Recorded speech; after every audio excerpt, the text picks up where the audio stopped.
Hey guys, Zomfox here, and today we're going to be talking about something that is everybody's least favorite topic with the UFL, and that is, of course, attendance.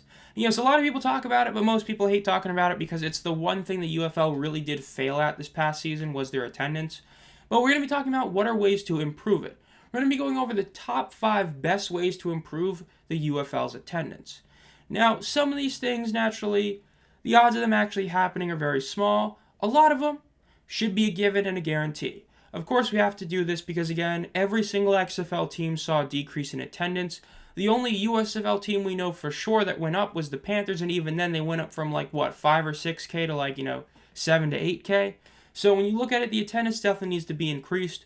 So without further ado, let's get to number 5, teams being based in their home market. This is at number 5 for an obvious reason. I don't see this one happening. But it is true. The biggest issue that the XFL had in 2023 and that the league still has now is the fact that all the teams are based in Arlington. All of them practice, live, do everything there, and they just fly out. So we're back to having only one team truly based in their home market, that being the Renegades. Every other team is just, they're kind of a travel team. They just kind of show up at an arena and just go there. Yes, I know that the USFL attendance was pretty poor, but the one thing the USFL did really great at was having those 3 teams that were at their home markets, the Panthers, the Showboats, the Stallions, actually interact with their communities to a decent degree. And yes, we have seen the Showboats do a bunch of FedEx events, but that's just, they always do that. You know what I mean? But I think that overall having them based in their actual home markets would be a huge boost to attendance.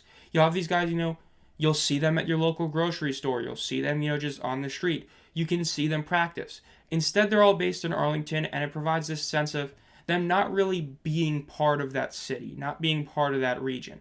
Yes, I know you'll say, well, what about the Battlehawks? Their attendance is great. And again, I'll say that if you use the Battlehawks in as an example, you don't really know what you're talking about because they're a complete one-off. There's a reason why no other team is dominating the attendance like they are.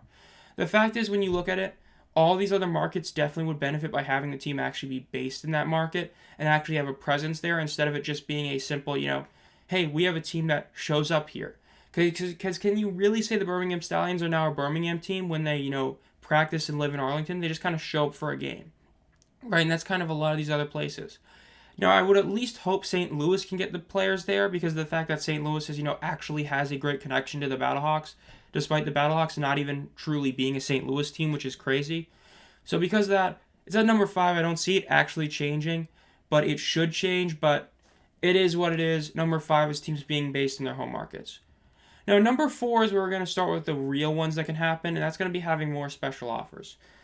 Look, the UFL did a great job later in the season on having these special offers, but you need to have even more of them.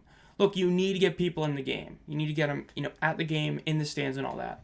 We saw different things. We saw things as early as, buy one, get one ticket offers very early, like in the season, like with the, Arlington Renegades.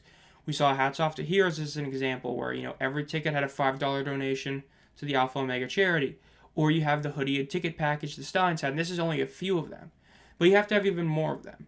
The fact is you have to get the average person to say, hey, I'm going to go to a game for one reason or another. If you incentivize them by saying, hey, your ticket's going to cost, $5 or $10 more than usual, but you're getting a hoodie that's usually like $40 in the store, you're giving people a reason to go there. And then things like that are things that really benefit the league in a sense that having those benefits of, or things like, first 1,000 people that go to a game get, a free hoodie, a free t-shirt or something. Things like that will get people to go to the game.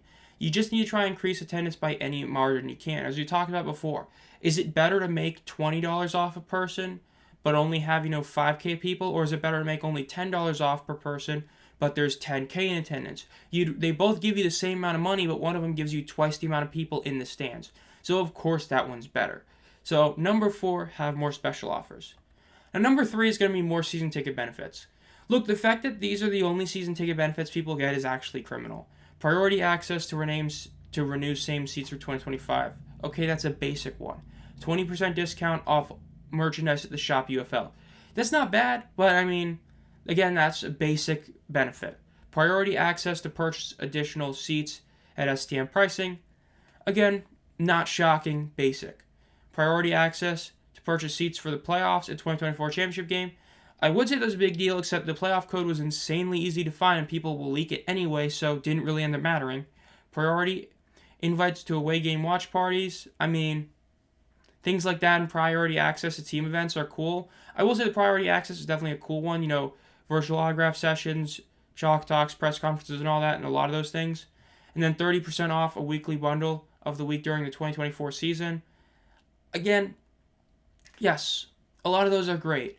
But where's the, 10% off parking or 20% off parking? Where's the, 10 or 20% off concessions? Where's the, percentage off things like that? Whereas, some of the other benefits that you could also add. There's a lot of other things that you could add as well that they're just not really getting, right? Compared to a season ticket benefit, like I've looked up Carolina Hurricane season tickets with them. You get concessions off.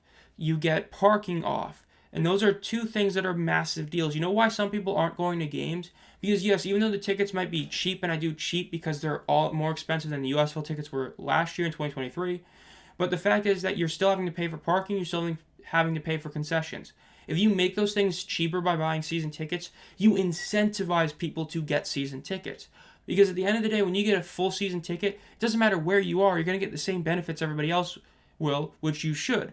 So you can get, those $20 per seat tickets on the corners, and yes, you're not getting the best seats, but you're getting $20 each, but now you're getting parking off, now you're getting concessions off. So instead of, spending what would normally be, well over $70 for everything, maybe you're only spending $50. Whereas if you're doing it now, if you get those $20 seat tickets, you're still having to pay full for parking and full for concessions, you're spending a lot of money. Things like that need to go away. You need to somehow get actual benefits that aren't just the most basic ones. And even then, those are still basic benefits. Like percent off parking is still a basic season ticket benefit, but the fact that UFL doesn't have that is a big thing that they're losing out on. There's definitely some stuff they need to fix. And even then, I'd also add potentially giving you a free item or something. Give you one of those, kind of like when you buy memberships to certain places, they'll give you a free, credit. Get a season ticket, maybe get, $20 credit to the UFL shop so you can use that to get something. Just things like that. You need to give more incentive to get season tickets. When you get season tickets, that's how you can make those tickets distributed and tickets sold numbers so much better than what the actual attendance is. If you were to have, let's say, 3,000 season tickets sold and the team's doing bad and only 2,000 people show up, they already paid for the season tickets. That's 1,000 people worth of tickets you technically did sell or distribute. So that's how you get that attendance number better, and in the end, that's where you're making the money. So in that regards, yes, you got to make the season tickets as incentivizing as possible to make it better.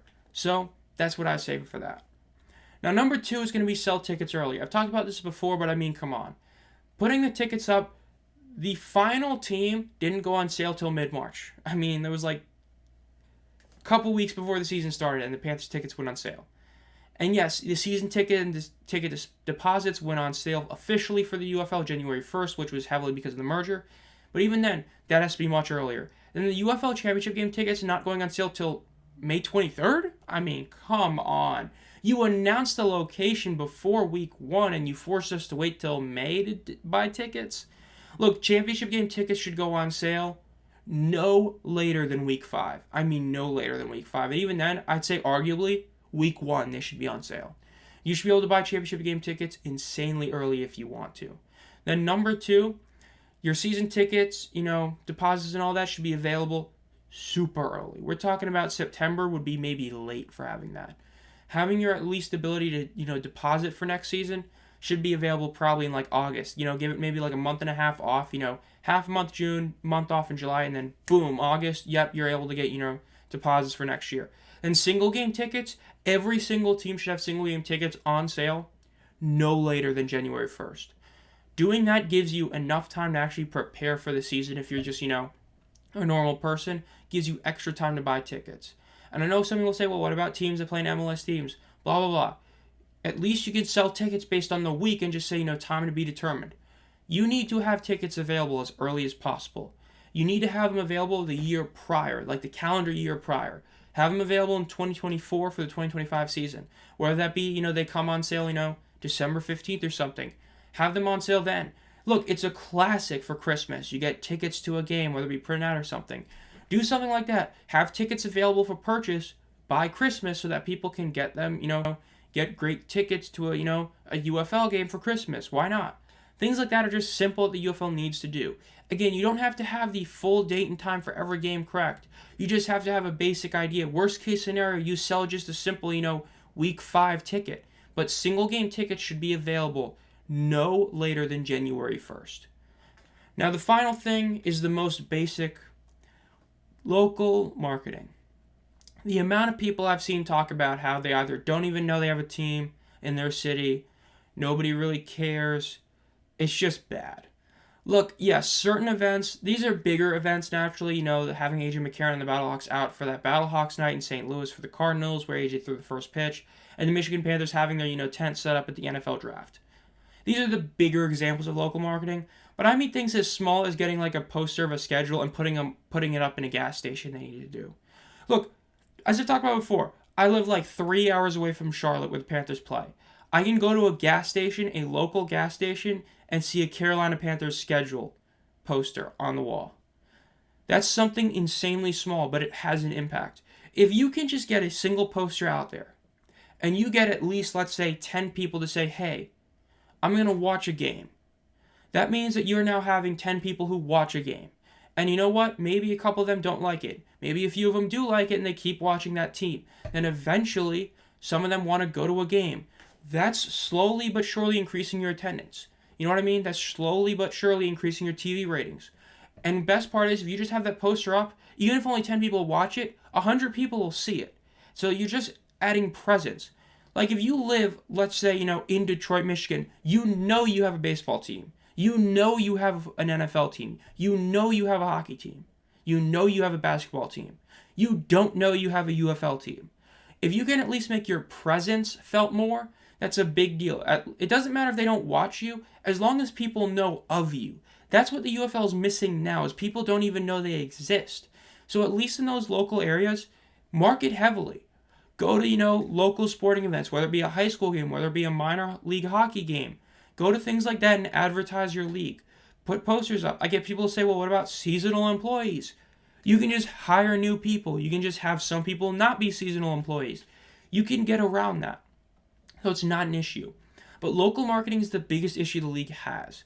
Yes, you're seeing some markets hit, a well over like a 1.5 rating for their certain market of, 18 to 49 men and all that about, watching the games. You need that to be higher. So you need to get more people watching your league. You need more people knowing of you. Again, if you put one poster up in a gas station, it's not costing you much at all. And in fact, you can probably have a season ticket member do that. They'd probably do that for the league.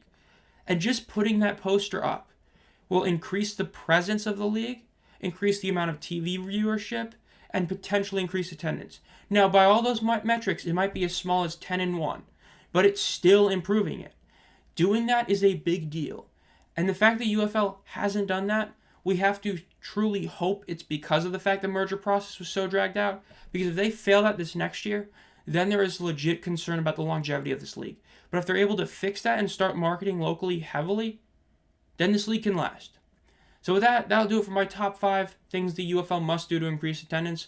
Let me know what you guys think down below if you agree or disagree with everything. Make sure to subscribe and hit the bell to be notified as soon as I upload any videos, as I do upload at least one video a week during the off season, and it might even be about like 2 a week. And as always, guys, have a great night.